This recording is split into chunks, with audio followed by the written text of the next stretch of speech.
ça y est, premier culte, oui, de 2026.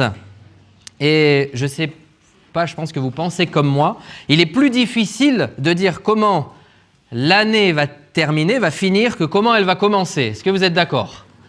Plus facile en général de dire comment elle va commencer. Alors, je ne sais pas si au niveau de technique, ça peut s'afficher. Voilà, là, il va y avoir le titre qui s'affiche maintenant, cette pensée qui était là sur mon cœur, de pouvoir viser la fin. Alors bon, ça peut paraître bizarre, on se dit on vient tout juste de commencer, on ne va pas regarder déjà la fin de l'année quand même. Je ne sais pas pour vous aussi, mais les années passent de plus en plus vite. Et là, avec les enfants, alors on n'en parle même pas, mais on peut se dire, bon, on ne va peut-être pas parler de la fin maintenant. Pourtant, je crois que c'est important, même très important, de pouvoir viser la fin en ce début d'année. Il y a un verset que je vais afficher tout de suite en introduction, Ecclésiaste chapitre 7 et verset 8, qui nous dit « Mieux vaut la fin d'une chose que son commencement ». Généralement, début d'année, on récite cette petite anecdote, mais j'aimerais la citer une nouvelle fois parce qu'elle est quand même assez drôle, qui nous dit « Chaque année, au 1er janvier, les salles de sport sont pleines. Les abonnements explosent. Les bonnes résolutions aussi. Tout le monde sait comment l'année commence. Mais les gérants le savent bien. La vraie question n'est pas qui commence, c'est qui sera encore là en novembre. Qui sera encore là à la fin de cette année. Mieux vaut la fin d'une chose que son commencement. Il y a deux citations sans auteur anonyme que j'ai pris en introduction ce matin aussi, où il est dit « On applaudit les départs, on honore les arrivées ». Et puis la deuxième citation « Les débuts sont visibles, les fins sont fidèles ». Qu'on puisse chercher la fidélité tout au long de cette année. Alors on veut aussi racheter le temps, on dit on regarde déjà la fin, on va se dire « Mais non, on veut profiter ». Oui, je crois qu'il faut profiter de chaque jour pour arriver à la fin correctement. Alors, comme un archer, vous avez vu ma cible ce matin qui s'affiche derrière. Ce matin, comme un archer, apprenons à viser juste. Que nous puissions viser juste et accrocher l'objectif. Il y a un objectif pour toute cette année, de rester auprès de Dieu, auprès de notre Créateur. Comme cet archer, apprenons à viser dès maintenant, à viser juste, pour pouvoir accrocher l'objectif. Voyons comment bien viser la fin en 2026. Vous êtes d'accord ? Partant ? Alors on y va. Voici comment bien viser la fin en 2026. Premier point, première chose ce matin à voir ensemble, c'est justement d'être ensemble. On a commencé cette année et on est heureux de la commencer ensemble. On est là, rassemblés dans ce lieu. Et il est tellement important qu'à la fin de cette année, on soit encore là, si Dieu le permet, et si Dieu n'est pas revenu, si on peut encore s'assembler, parce que nous voyons aussi toutes les choses qui peuvent se passer autour de nous, et on l'a chanté, cette grâce, la grâce du Seigneur qui nous permet d'être ici, de nous retrouver, de nous réunir, de nous rassembler pour tout un tas d'événements, et il est bon d'être ensemble, et de nous rappeler que l'essentiel aussi, c'est de pouvoir vivre notre foi ensemble. Et pour cette année 2026, nous voulons encore nous épanouir, grandir dans notre foi, dans notre vie spirituelle, ensemble, l'Église de Dieu. Vous êtes d'accord avec ce programme ? Alléluia, ensemble. Alors, un texte maintenant qui va s'afficher, une histoire ce matin que j'aimerais relire avec vous, que l'on connaît aussi très bien, mais j'ai vraiment à cœur qu'on puisse la lire ensemble, va s'afficher derrière moi dans l'évangile de Marc, chapitre 2, à partir du verset 3. Voilà, on le lit ensemble. Je vous laisse le temps de tourner les pages de votre Bible. Si vous n'en avez pas, le texte s'affiche. Voilà, Marc chapitre 2, verset 3. Des gens vinrent à lui emmenant un paralytique porté par 4 hommes. Comme ils ne pouvaient l'aborder à cause de la foule, ils découvrirent le toit de la maison où il était, et ils descendirent par cette ouverture, le lit sur lequel le paralytique était couché. Jésus, voyant leur foi, dit au paralytique, « Mon enfant, tes péchés sont pardonnés. » Il y avait là quelques scribes qui étaient assis et qui se disaient au-dedans d'eux, « Comment cet homme parle-t-il ainsi ?» Il blasphème. « Qui peut pardonner les péchés si ce n'est Dieu seul ?» Jésus, ayant aussitôt connu par son esprit ce qu'ils pensaient au-dedans d'eux, leur dit, « Pourquoi avez-vous de telles pensées dans vos cœurs ? Lequel est le plus aisé de dire au paralytique, « Tes péchés sont pardonnés » ou de dire, « Lève-toi, prends ton lit et marche » ? Or, afin que vous sachiez que le Fils de l'homme a sur la terre le pouvoir de pardonner les péchés, je te l'ordonne, dit-il au paralytique, « Lève-toi, prends ton lit et va dans ta maison. » Et à l'instant, il se leva, prit son lit et sortit en présence de tout le monde, de sorte qu'ils étaient tous dans l'étonnement et glorifiaient Dieu, disant, « Nous n'avons jamais rien vu de pareil. » Amen. Nous n'avons jamais rien vu de pareil. Croyons pour cette année que ensemble, nous allons vivre des choses que jamais on n'aurait pu imaginer. Jamais on n'aurait pu dire « on va voir ces choses-là », mais si, on va les voir. Ce texte nous dit que l'impossible est possible à notre Dieu. Pour cette année, nous retrouvons cette histoire dans l'évangile de Matthieu, de Luc. Nous voyons un texte percutant là, et ces 4 hommes qui vont démarrer une marche pour aller vers Jésus. 4 hommes qui portent là leur ami et qui vont alors démarrer cette marche pour aller dans la bonne direction, pour aller là où se trouve Jésus, qui fait des miracles, Jésus qui guérit, Jésus qui donne la vie, Jésus qui restaure. Et ce matin, nous voulons, oui, bien commencer cette année, nous rappeler, c'est vrai comme nous l'avons chanté, la sainteté de Dieu, la grâce, l'amour de Dieu. Ces hommes vont dans la bonne direction trouver celui qui fait des miracles, celui qui pardonne les péchés. Alléluia, celui qui pardonne les péchés. Ce que j'ai noté en relisant ce texte, c'est que ces hommes ne vont pas s'arrêter. Il y avait des foules. Quand Jésus allait quelque part, il y avait des foules. Et c'est normal, il est Dieu. Normal que les foules se déplacent. Il est Dieu, parfaitement homme, mais parfaitement Dieu. Il a cette puissance, il est Dieu. Alors, ces foules sont là et nous imaginons ces 4 amis arriver et se dire « comment allons-nous faire ?»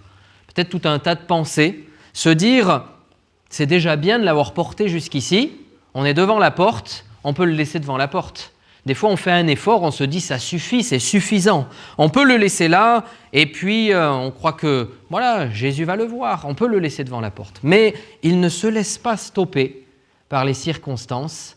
Ils vont l'emmener. Ils vont décider d'aller encore un peu plus loin. Ils visent plus loin. Visez plus loin pour cette année. Ensemble, visons plus loin pour cette année aussi. L'Église de Dieu, visons plus loin. Parce qu'il y a tant d'âmes qui se perdent autour de nous. Alors, je crois que c'est ensemble dans la prière, les uns avec les autres. Pas quand on est séparés, c'est une chose. Quand on est à la maison, c'est une chose. Mais quand on est ensemble, il y a cette puissance, cette force. On va plus loin. Et on connaît cette citation. On va plus loin quand on est ensemble. Alors, pour cette année, que nous puissions viser plus loin. Comme cet archer, j'ai montré quand il se prépare, il tend son arc pour pouvoir aller le plus loin possible, avoir la puissance nécessaire.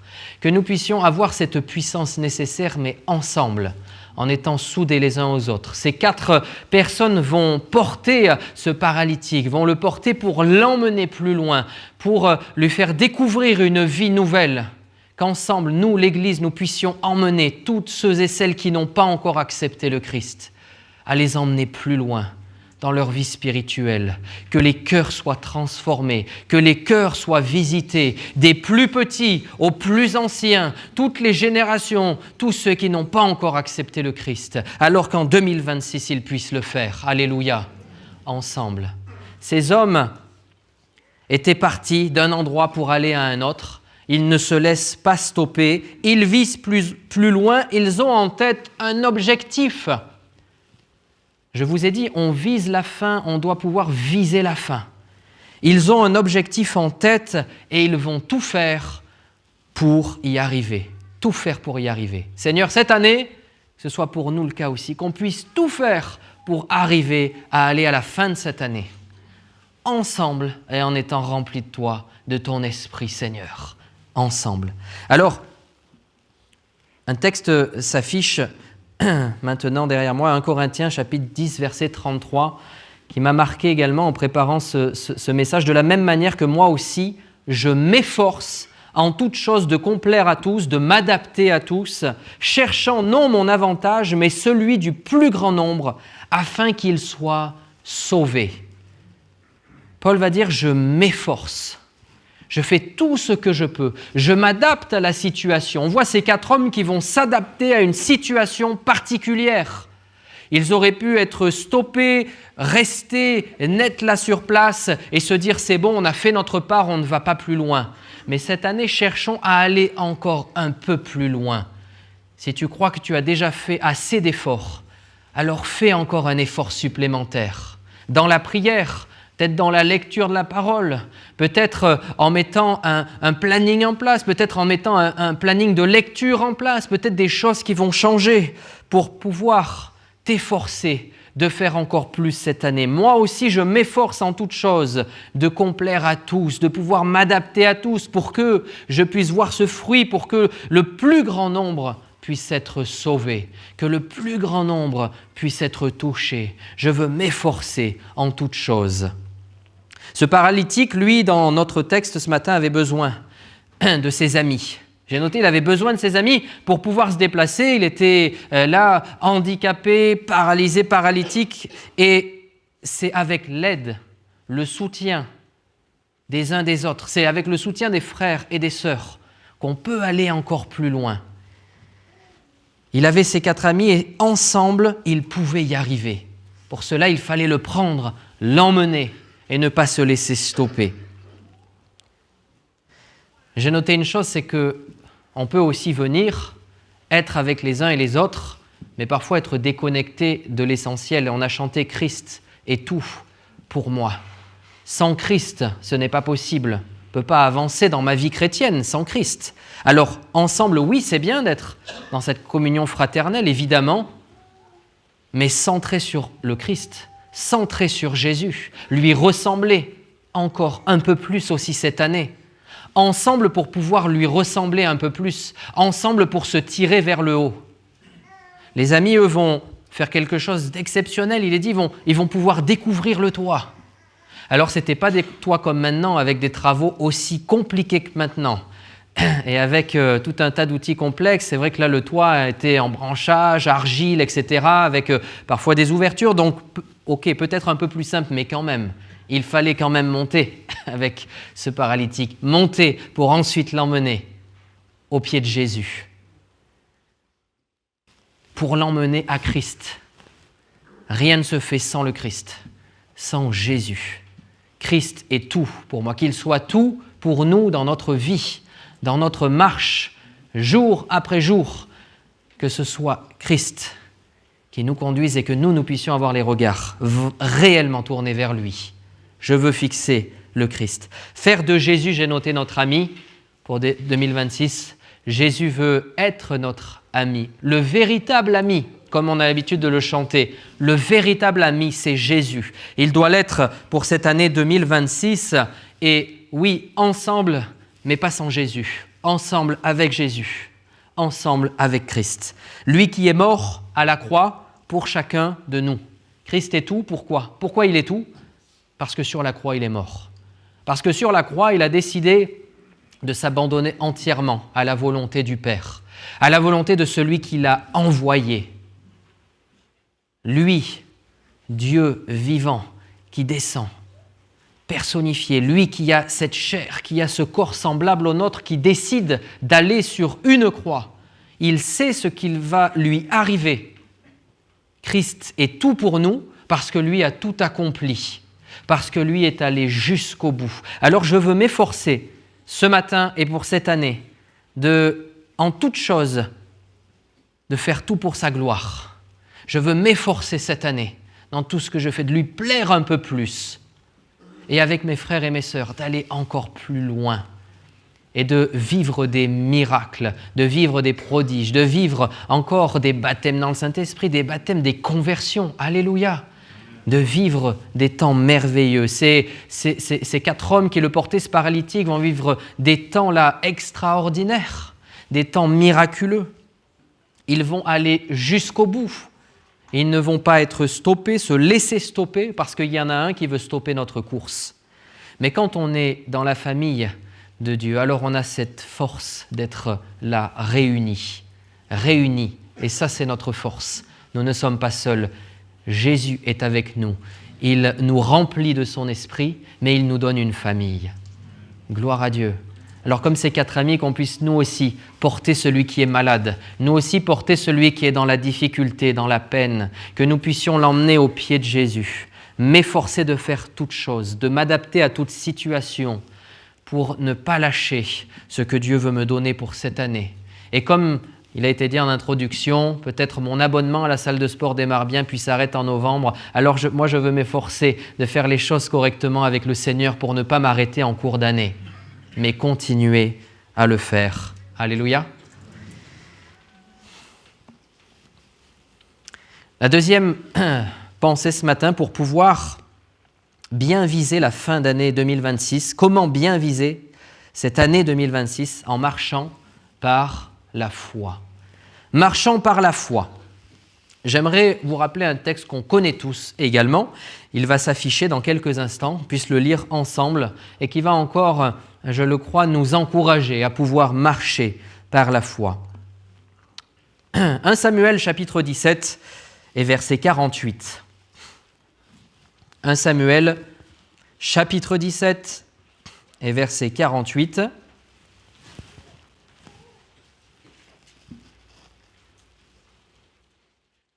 Je vous le lis, 1 Samuel chapitre 17, verset 48. « Aussitôt que le Philistin se mit en mouvement pour marcher au-devant de David, David courut sur le champ de bataille à la rencontre du Philistin. Il mit la main dans sa gibecière, il prit une pierre et la lança avec sa fronde. Il frappa le Philistin au front et la pierre s'enfonça dans le front du Philistin qui tomba le visage contre terre. Ainsi, avec une fronde et une pierre, David fut plus fort que le Philistin. Il le terrassa et lui ôta la vie sans avoir d'épée à la main. Amen. Voilà ce qui est accompli quand nous plaçons notre foi en Dieu. Voilà ce qui est accompli face aux géants. Bon de rappeler que cette année, il y aura des tempêtes, cette année, il y aura des géants, il y aura des temps difficiles. J'ai noté que David, lui, va viser la fin de Goliath. Je ne sais pas si vous me comprenez, mais avant même d'aller l'attaquer, d'aller sur le champ de bataille, il va viser déjà la fin de Goliath. C'est comme si dans son esprit, dans son être, dans ce qu'il prépare, dans ce qu'il pense, il voit déjà la fin de cet homme qui, lui, est en train d'insulter le vrai Dieu. Cet homme est en train de se mettre devant Dieu, d'insulter le peuple de Dieu. Il ne le supporte pas. David ne le supporte pas. Il vise la fin de Goliath. Il se dit, ce n'est pas possible que cet homme prenne la place, pas possible qu'il soit victorieux et qu'il continue d'insulter le peuple, d'insulter le Dieu unique et fidèle. Ce n'est pas possible que les choses continuent comme cela. Pour cette année, que nous aussi, nous puissions dire, ce n'est pas possible de continuer à marcher sans Dieu. Continuer de voir des âmes peut-être éloignées, des âmes qui nous sont chères, peut-être qui nous entourent et qui sont là, rebelles à Dieu. Pas possible qu'elles continuent comme ça. Je crois que ça nous donne de l'espoir, de l'espérance, de l'encouragement aussi pour marcher avec la foi. En marchant par la foi, je peux viser la fin de cette année 2026. Je veux viser juste l'objectif pour pouvoir percer cet objectif-là, marcher par la foi. David va viser la fin de Goliath, il a vraiment une force en lui. Cette force, elle ne vient pas de lui-même. Même dit que ce n'est pas le plus grand des guerriers. À ce moment-là, personne ne va miser sur lui. On va miser sur d'autres personnes de sa propre famille, ses frères. On va viser sur des personnes qui ont peut-être plus de capacité avec nos yeux humains. Mais David, lui, il a une force qui lui vient de Dieu. Il a une force qui lui vient de son Créateur. Et il a cette espérance qu'il va accomplir de grandes choses en Dieu, pas lui seul. Il y a ce géant qui est là, qui fait peur à tout le monde. Pourtant, c'est David qui y va. Il dit, moi, je vais y aller et je vais le terrasser. Ce texte nous dit que, ainsi, avec une fronde et une pierre, David fut plus fort que le Philistin. Amen. Il fut plus fort que le Philistin. Sommes plus forts face aux épreuves qui sont là devant nous, face à ce que l'ennemi, lui, veut brandir devant nous. Il est fort pour faire tout un tas d'artifices devant nous faire peur, nous faire craindre le pire, nous mentir et nous dire des mensonges à longueur de journée. Il est fort pour ça, oui, mais Dieu est plus fort. Dieu l'a déjà vaincu. Il le terrassa et lui ôta la vie, sans avoir d'épée à la main. Quand on devait regarder David partir, on se dit, bon allez, c'est la fin, on lui prépare sa tombe, on prépare déjà la suite, on va essayer d'attraper un guerrier qui soit plus grand, plus vigoureux, etc. Il y est allé seul, il l'a vaincu, il l'a terrassé. Parce qu'il était rempli, parce qu'il croyait en Dieu, que cette année nous puissions croire encore plus fort en ce que Dieu fait, en ce que Dieu nous dit, en marchant par la foi. David va viser la fin de Goliath, il va se présenter devant lui, il va savoir où taper, il va savoir où viser, il va savoir quoi faire pour que ce géant soit terrassé. Il est sûr que Dieu va le guider. Êtes-vous sûr que Dieu va vous guider en 2026 ? Amen. Nous sommes sûrs que Dieu a des projets pour nous et nous voulons alors marcher par la foi. Parce que nous savons qu'il a des grands projets, pas des petits projets. Peu importe là où tu es, ce que tu fais, peu importe si tu es vu de tous ou très peut-être dans l'ombre, mais il y a des grands projets pour toi et ta vie et pour toute ta famille. Alors nous voulons marcher dans ces projets-là avec la foi. Il n'a pas besoin d'une épée. Il est dit, il n'avait, sans avoir d'épée, à la main. Des fois, on nous dit, mais tiens, prends ça ou prends ça, ça va t'aider. Non, moi je veux simplement prendre ce que Dieu veut pour moi. Les armes spirituelles qu'il a à me donner et que je veux piocher dans sa parole. Je veux marcher par la foi en me nourrissant de ses paroles, en me nourrissant de ce que Dieu veut me donner, ce dont j'ai besoin pour pouvoir être vainqueur de mes ennemis, de ceux qui se dressent devant moi. Alléluia. Il vise juste, David va viser juste, car il croit en Dieu. Il vise juste, car il n'abandonne pas Dieu. Même quand ce géant se met là en opposition, insulte le Dieu lui-même, alors lui se dresse contre ce géant, il croit en Dieu et met toute sa confiance en lui. Verset va s'afficher, qu'on connaît également bien dans 2 Timothée, chapitre 4 et verset 7. « J'ai combattu le bon combat, j'ai achevé la course, parce que j'ai gardé la foi. J'ai gardé la foi. J'ai combattu le bon combat. » Qu'à la fin de cette année, qu'on puisse dire aussi, oui, cette année, il y avait des combats. Il y a eu des temps, il y a eu des moments merveilleux, des temps de miracles extraordinaires, puis des temps très compliqués. Mais j'ai combattu le bon combat. Cette année, j'ai pris les armes spirituelles que le Seigneur voulait me donner, qu'il m'a données, que j'ai pu saisir parce que j'ai marché avec la foi, par la foi. Et alors, j'ai combattu le bon combat cette année. J'ai achevé la course. Alors, on peut penser, oui, j'ai achevé la course ici, au niveau de ma vie terrestre, mais on peut parler de cette année aussi. Achever correctement cette course pour cette année. On ne sait pas de quoi demain sera fait, si on sera là encore en 2027, mais qu'on puisse dire, là, j'ai combattu le bon combat. Seigneur, il y avait des défis, il y a des projets. Je suis persuadé que Seigneur là a mis aussi dans votre cœur des choses à faire cette année. Et vous avez des envies particulières avec le Seigneur. Vous avez envie d'aller plus loin, de découvrir des choses, de grandir dans le domaine de la vie de l'esprit peut-être, et je l'espère. Et alors que vous puissiez dire à la fin, oui, j'ai combattu le bon combat parce que j'ai su saisir ce que Dieu voulait me donner. Seigneur, tu as mis des choses dans mon cœur et j'ai pu les réaliser.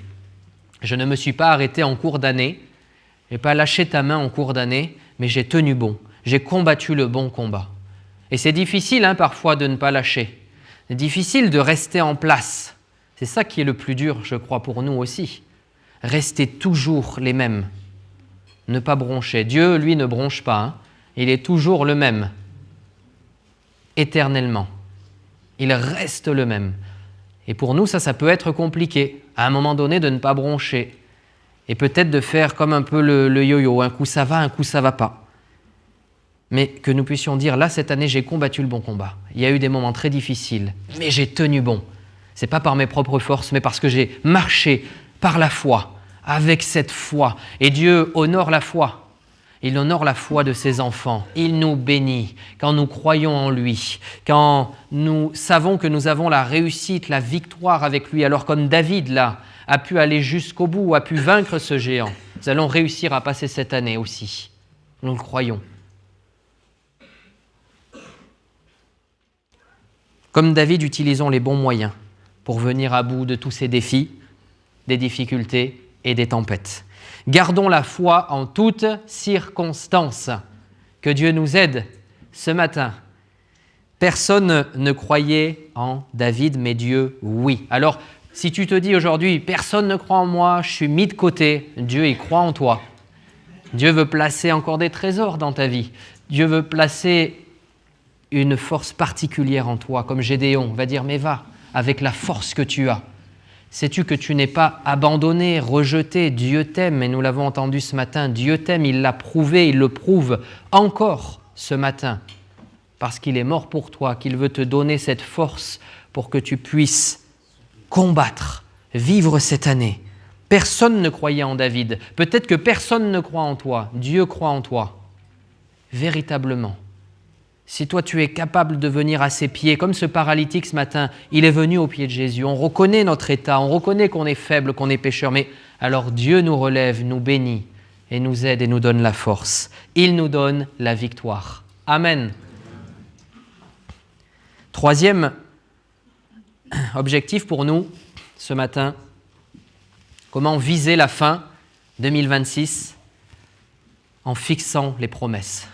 En fixant les promesses de Dieu. Dans Matthieu 24, 13, version Semeur, il est dit « Mais celui qui tiendra bon jusqu'au bout il sera quoi ? Sauvé. Alléluia. Nous parlons d'une relation avec Jésus. Nous parlons d'une relation. Jésus qui sauve. Pourquoi nous voulons tenir bon ? Parce que nous savons que quand nous tenons bon, quand nous tenons la main de Jésus, alors il est bon, il est fidèle, il nous sauve. Cette assurance qu'il nous donne, fixée sur les promesses de Dieu, fixée sur sa parole, sur ce qu'il nous dit. Mais celui qui tiendra bon jusqu'au bout sera sauvé. Alors là encore pour nous, nous voulons viser la fin et dire à la fin, j'ai tenu bon jusqu'au bout, j'ai tenu bon jusqu'au bout, j'ai gardé le cap. Dieu tient toutes ses promesses. Alléluia. Dieu tient toutes ses promesses. C'est une vérité. Quand nous lisons la Bible et que nous voyons prophétie après prophétie s'accomplir, prenons l'Ancien Testament, regardons le Nouveau Testament, nous voyons toutes les choses qui se sont déjà accomplies. Nous savons que le reste va s'accomplir. Amen. Dieu est bon, il nous laisse le temps, nous sommes dans ce temps de grâce, mais toutes ces prophéties s'accomplissent, toutes les promesses qu'il nous a faites s'accomplissent. La promesse de Jésus que nous trouvons dès les premières pages de la Bible, la promesse d'un Messie qui vient se donner, qui vient mourir sur une croix, elle est donnée, elle est accomplie et elle est encore active aujourd'hui. Avoir les yeux fixés sur les promesses de Dieu, ce qu'il a accompli, ce qu'il fait et ce qu'il va faire. Amen. On est dans la joie ce matin de savoir ce que Dieu va faire encore pour cette année. On est dans la joie de savoir que Dieu va faire de grandes choses cette année. Amen. Dans le psaume 105, verset 8, il est écrit « Il se rappelle à toujours son alliance, ses promesses pour 1000 générations. » Il se rappelle à toujours son alliance, ses promesses pour 1000 générations. L'alliance que nous avons par le sang de Jésus-Christ. Alliance éternelle, merveilleuse, glorieuse. Nos yeux doivent être fixés sur cette alliance pour que notre vie puisse lui plaire, être agréable, pour que nous puissions marcher tous les jours avec lui. Et il est dit ses promesses pour 1000 générations. Je ne sais pas si vous avez déjà fait un peu dans votre famille remonter la généalogie, savoir jusqu'à où vous pouvez remonter. Nous, on a fait ce petit travail avec les collégiens, les ados, il y a quelques temps. Et bien, c'était très dur déjà de remonter de quelques générations en arrière. Je ne sais pas si vous avez essayé, si vous avez un arbre à la maison, si vous aimez un petit peu regarder l'histoire de votre famille, mais il est dit dans ce texte, il se rappelle à toujours son alliance, ses promesses pour 1000 générations. Vous êtes déjà remonté à 1000 générations? Dieu se souvient de tout ce qu'il dit, de tout ce qu'il fait. Il va promettre à David, il va promettre dans la parole de Dieu à tous ces hommes, ces femmes de Dieu que nous lisons, des choses qui vont s'accomplir, qui s'accomplissent encore aujourd'hui. Jusqu'à 1000 générations. C'est extraordinaire. Dieu est bon, Dieu est plein d'amour. Avoir les yeux fixés sur ses promesses et savoir qu'elles s'accomplissent et qu'il se rappelle à toujours son alliance. Merci Seigneur. Il nous faut les garder en mémoire chaque jour et prendre cette habitude peut-être en 2026 de se dire je me lève et avant même de toucher un pied sur le sol, de me lever de mon lit, de dire merci Seigneur parce que tu me fais grâce encore. Peut-être c'est compliqué, peut-être en ce moment le travail ça va pas, la famille c'est compliqué, mais Seigneur merci parce que je suis en vie et je sais que tu peux faire de grandes choses. Je sais que Seigneur toutes ces choses qui sont devant moi compliquées, tu peux les gérer. Tu peux m'aider et me donner la force. Alors qu'on puisse prendre cette habitude en 2026 de le remercier, comme nous l'avons fait ce matin. Psaume 119, verset 147, il est dit « Je devance l'aurore et je crie, j'espère en tes promesses. » Espérons dans les promesses de Dieu cette année. Je ne connais pas votre cœur et peut-être qu'il y a eu certaines difficultés qui ont fait que vous êtes rentrés ce matin dans ce lieu et vous vous êtes dit, je ne crois plus dans les promesses. Et là, ce texte nous rappelle, je devance l'aurore et je crie. Je veux chaque jour me lever, prendre le temps, parce que nous n'avons plus le temps dans le monde d'aujourd'hui, mais prendre le temps, parce que c'est indispensable, et d'espérer en ses promesses, peut-être d'espérer de nouveau en ses promesses. Peut-être vous avez été déçus de cette année. Mais il est important de revenir au pied du maître, de dire mais c'est Dieu qui fait toutes choses. Il a des promesses pour ma vie. Ce n'est pas moi qui gère. Moi peut-être j'attends certaines choses. Ça c'est difficile aussi. Des fois on attend certaines choses qui ne se font pas forcément, mais Dieu a un plan meilleur que ce que nous on peut imaginer. Des fois on s'imagine une solution, une réponse, quelque chose de tout fait, mais le Seigneur nous surprend. Parfois quand ce n'est pas dans le temps voulu, on est surpris aussi, mais c'est mieux pour nous en fait. Quand nous réalisons que Dieu, lui, connaît toutes choses. Dans tous les cas, il a la vue d'ensemble. Ça, c'est rassurant. Nous, heureusement, on ne l'a pas. Parce que si on l'avait, je crois qu'on aurait beaucoup de mal à avancer. On se dit que Jésus, lui, est venu, connaissait tout et il est allé jusqu'au bout. Mais nous, sommes humains, limités, plein de faiblesses en nous. Et Dieu, par contre, connaît tout, a tout devant lui. Et que nous puissions peut-être cette année espérer de nouveau dans les promesses de Dieu et bâtir sur lui. Espérer, vivre les promesses, garder le cap sur la parole de Dieu. Et peut-être revenir aussi à la parole de Dieu, tout simplement. Dans 2 Pierre chapitre 1, il est dit comme sa divine puissance, 2 Pierre chapitre 1 verset 3, comme sa divine puissance nous a donné tout ce qui contribue à la vie et à la piété au moyen de la connaissance de celui qui nous a appelés par sa propre gloire et par sa vertu, lesquels nous assurent de sa part les plus grandes et les plus précieuses promesses, afin que par elles vous deveniez participants de la nature divine, en fuyant la corruption qui existe dans le monde par la convoitise. Vous avez vu ces promesses qui sont là ? Lesquelles nous assurent de sa part les plus grandes et les plus précieuses promesses. Les plus grandes et les plus précieuses. Alors peut-être vous aviez des projets, des choses où vous dites « moi je vais laisser Dieu de côté », je vous déconseille de le faire. Parce que les plus grandes et les plus précieuses promesses viennent de Dieu lui-même, en Jésus, par qui nous avons la vie, afin que par elle vous deveniez participants de la nature divine. C'est extraordinaire, participants de la nature divine. Cette année, je veux être participant de la nature divine. Puis il nous est rappelé en fuyant cette corruption de ce monde qui existe dans le monde par la convoitise. Viser les promesses doit nous donner de l'exigence aussi. Viser les promesses de Dieu cette année, être fixé sur les promesses, doit nous donner de l'exigence en tant que disciples, enfants de Dieu. Cela doit nous donner une exigence dans notre foi. On a parlé de la foi tout à l'heure. De l'exigence parce qu'il y a toute une année. On disait ça passe vite, mais quand on y est dedans, il y a des moments où c'est plus long aussi. Les jours nous paraissent longs, parfois plus l'envie, plus la motivation de lire, de prier, de venir même à l'église, de prendre du temps avec Jésus. Retrouvons la joie. Retrouvons la joie de prendre du temps avec Jésus. Tout seul, sans tout ce qui peut nous déranger autour, toutes les connexions, on peut mettre en mode avion. Mais cela nous demande de l'exigence. Être fixé sur les promesses, vivre les promesses, doit nous donner de l'exigence dans notre vie de disciples. Une exigence à suivre sa parole. Une exigence, je le disais tout à l'heure, à rester aussi les mêmes et même quand c'est difficile, quand ça va moins bien, à continuer de venir, de prier, de le louer, de l'adorer en tout temps. Dans 2 Corinthiens chapitre 7 verset 1, il est dit « Ayant donc de telles promesses, bien-aimés, purifions-nous de toute souillure de la chair et de l'esprit, en achevant notre sanctification dans la crainte de Dieu. » Les yeux fixés. Et je veux, pour viser la fin, je veux être fixé sur les promesses qu'il y a, mais ces promesses-là doivent nous emmener aussi à nous laisser purifier par le Maître, purifier par le Roi, de toute souillure de la chair, des choses qui peut-être cette année nous ont pollués, nous ont détournés, nous ont fait du mal, nous ont emmenés à finalement vivre peut-être qu'une partie, mais pas tout ce que Dieu voulait. Nous laisser purifier de toute souillure de la chair et de l'esprit. Seigneur, cette année, viens-nous en aide dans notre esprit. Seigneur, dans tout ce qu'il y a peut-être de mauvais là, Seigneur, que tu viennes nous aider et nous voulons nous laisser purifier.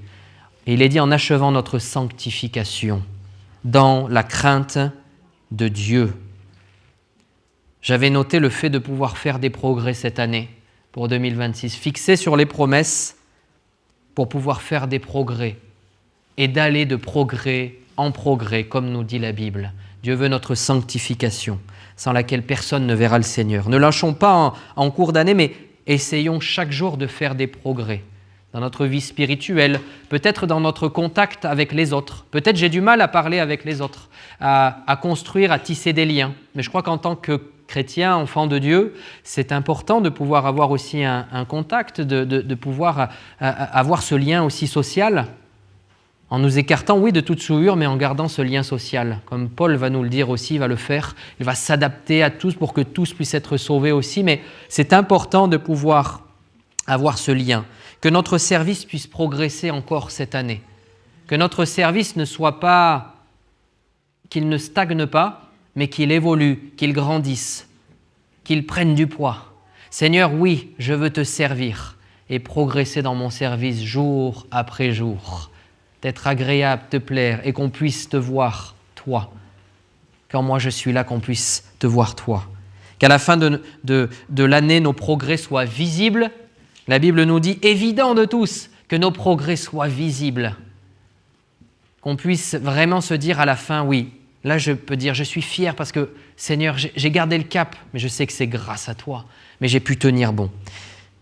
Être ces lecteurs assidus de la Bible, de la parole de Dieu, chaque jour, nous laisser enrichir de ses promesses. Quand je me laisse enrichir des promesses, alors forcément, je vais plus ressembler à Jésus. Forcément, je vais avoir plus envie de le faire encore et encore, jour après jour. Alors en conclusion, comment bien viser la fin? Être ensemble, c'était le premier point. Garder cette communion fraternelle indispensable. Prier pour que il y en ait d'autres, et qu'on puisse être le double, qu'on puisse se multiplier encore et encore, être ensemble. Deuxième chose, en marchant par la foi. En marchant par la foi. Comme David a pu marcher par la foi face à ce géant. Et puis, troisième et dernier point, en fixant les promesses. 1 Thessaloniciens 4.1, on reste frères puisque vous avez appris de nous comment vous devez vous conduire et plaire à Dieu et que c'est là ce que vous faites. Nous vous prions, nous vous conjurons au nom du Seigneur Jésus de marcher à cet égard, de progrès en progrès. Je veux être fixé sur ces promesses. Viser la fin, mieux vaut la fin d'une chose que son commencement. Ecclésiaste chapitre 7 nous le rappelle ce matin.